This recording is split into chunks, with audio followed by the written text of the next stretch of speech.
حدیث سنیے مولانا طارق جمیل صاحب کی بیان کردہ. ابو ہریرہ نے رسول اللہ صلی اللہ علیہ وسلم سے پوچھا آپ کو نبوت کب ملی؟ تو آپ نے فرمایا ابھی آدم علیہ السلام کا کہیں وجود نہیں تھا اور اللہ مجھے محمد کو نبی بنا چکا. کب تھے؟ کب نبوت ملی؟ ابو ہریرہ رضی اللہ تعالیٰ عنہ پوچھ رہے ہیں متى وجبت لک النبوہ، یا رسول اللہ آپ کو نبوت کب ملی؟ اس کا جواب کیا تھا؟ اس کا جواب یہ تھا کہ آپ ارشاد فرماتے 40 سال کی عمر میں رمضان شریف کے مہینے میں 17 تاریخ کو غار حرا میں میرے پاس فرشتہ آیا اور مجھے نبوت دے گیا. یہ اس کا جواب تھا. جواب کیا آیا؟ یہ جواب نہیں دیا. جواب کیا آیا؟ کنت نبیا وان آدم بین الروح والجسد، ابھی آدم علیہ السلام کا کہیں وجود نہ تھا اور اللہ مجھے نبی بنا چکا تھا. انا للہ و انا الیہ راجعون. اے کاش مولانا آپ ہر پڑی ہوئی چیز کو بیان کرنے سے پہلے ایک لمحے کے لیے رک کر یہ تو سوچ لیں کیا یہ اللہ کے نبی کی حدیث ہے یا آپ کے ذمہ جھوٹ باندھا گیا ہے. کیونکہ رسول اللہ صلی اللہ علیہ وسلم نے فرمایا، رسول اللہ صلی اللہ علیہ وسلم نے فرمایا من کذب علی متعمدا، جو جان بوجھ کے بغیر تحقیق کے میرے اوپر جھوٹ باندھتا ہے وہ اس دنیا میں رہتے ہوئے اپنا ٹھکانہ جہنم میں بنا لے. او کما قال علیہ الصلوۃ والسلام. کاش اس من گھڑت روایت، اس جھوٹی روایت کو فرمان رسول کہتے ہوئے آپ کی زبان لڑکھڑا جاتی، آپ رک جاتے. یہ حدیث رسول نہیں ہے، یہ جھوٹ ہے جو محمد رسول اللہ صلی اللہ علیہ وسلم کے ذمہ لگایا گیا. گرامی قدر سامعین، محترم ناظرین، توصیف الرحمان دجال اور کذاب نے مولانا طارق جمیل دامت برکاتہم کی بیان کردہ حدیث پر ایک بالکل جاہلانہ قسم کی اس پہ جرح کی ہے. مولانا طارق جمیل دامت برکاتہ فرماتے ہیں حضرت ابو ہریرہ رضی اللہ تعالی عنہ نے پوچھا یا رسول اللہ متى وجبت لک النبوہ، کہ یا رسول اللہ آپ کو نبوت کب ملی ہے؟ نبی کریم صلی اللہ علیہ وسلم نے ارشاد فرمایا کنت نبیا وان آدم بین الروح والجسد. اس پر توصیف الرحمان کذاب نے کہا کہ یہ حدیث موضوع اور من گڑت ہے، اور مولانا طارق جمیل صاحب کو چاہیے کہ ہر گری ہوئی چیز کو اٹھانے سے پہلے سوچنا چاہیے کہ یہ کس قسم کی چیز میں اٹھا رہا ہوں. الیاذ باللہ، نبی کریم صلی اللہ علیہ وسلم کی صحیح حدیث کو موضوع اور من گھڑت کہنا، نبی پاک صلی اللہ علیہ وسلم کے ارشاد گرامی کو گری ہوئی چیز کہنا، یہ توصیف الرحمان جیسے دجال اور کذاب ہی کو زیر دیتا ہے.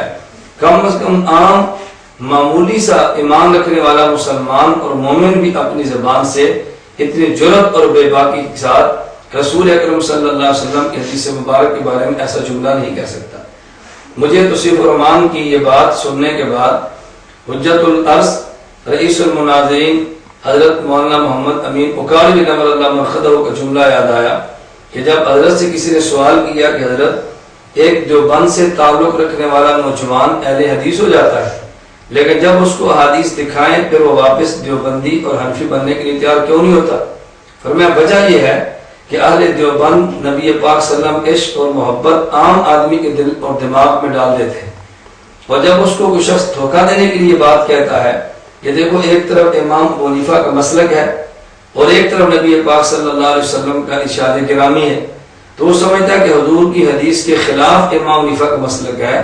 حدیث پیغمبر کا عشق علماء دیوبند نے دیا ہوتا ہے، وہ بہت جلد مسلک اہل حدیث قبول کرتا ہے.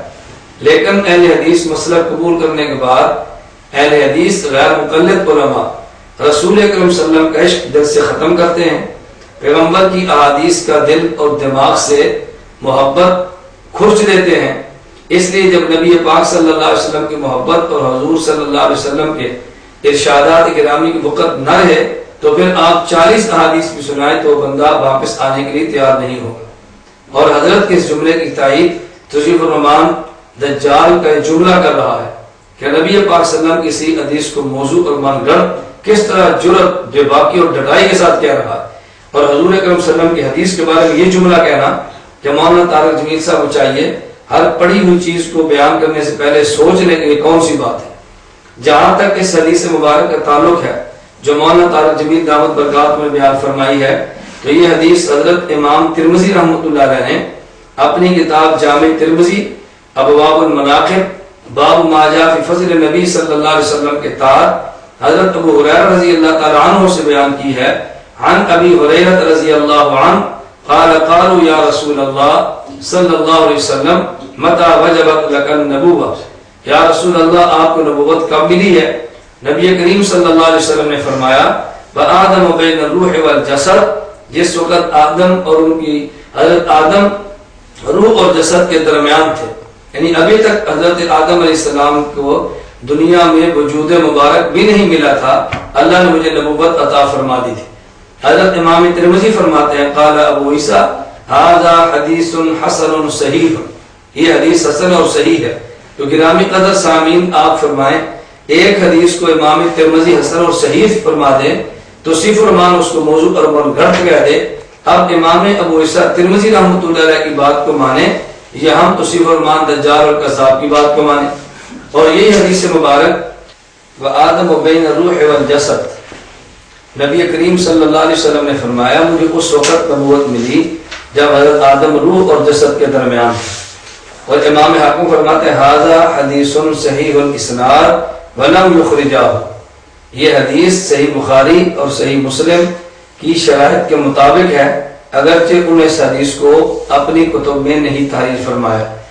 وشاہدہ حدیث الاوزاعی الذی، اور اس حدیث کا شاہد بھی موجود ہے جو حضرت ابو ہریرہ رضی اللہ تعالیٰ عنہ کی حدیث مبارک ہے، قیل للنبی صلی اللہ علیہ وسلم متى وجبت لك النبوۃ، نبی پاک صلی اللہ علیہ وسلم سے عرض کیا گیا حضور آپ کو نبوت کب ملی ہے؟ نبی پاک صلی اللہ علیہ وسلم نے فرمایا بین خلق آدم ونفخ الروح فی، حضرت آدم علیہ السلام کے وجود اور اس میں روح ڈالنے کے درمیان، یعنی جس وقت آدم علیہ السلام کا جسد مبارک ابھی مکمل نہیں بنا، آدم علیہ السلام کی روح اس میں نہیں ڈلی، حضرت آدم علیہ السلام کا وجود مبارک دنیا میں نہیں آیا، نبی پاک صلی اللہ علیہ وسلم کو نبوت اس وقت بھی مل چکی تھی۔ اسی طرح اس حدیث مبارک کو اتحاف الخیرۃ المہرہ بزوائد المسانید العشرہ میں حضرت عبداللہ بن شقیق میسرہ سے نقل کرتے ہیں، کہتے ہیں سألت النبی صلی اللہ علیہ وسلم متى كنت نبیا متى كنت نبیا، یا رسول اللہ فرمائیں نبی پاک صلی اللہ علیہ وسلم اللہ رب العزت نے آپ کو نبوت کب عطا کی؟ تو حضور اکرم صلی اللہ علیہ وسلم فرمائے كنت نبیا وآدم بین الروح والجسد۔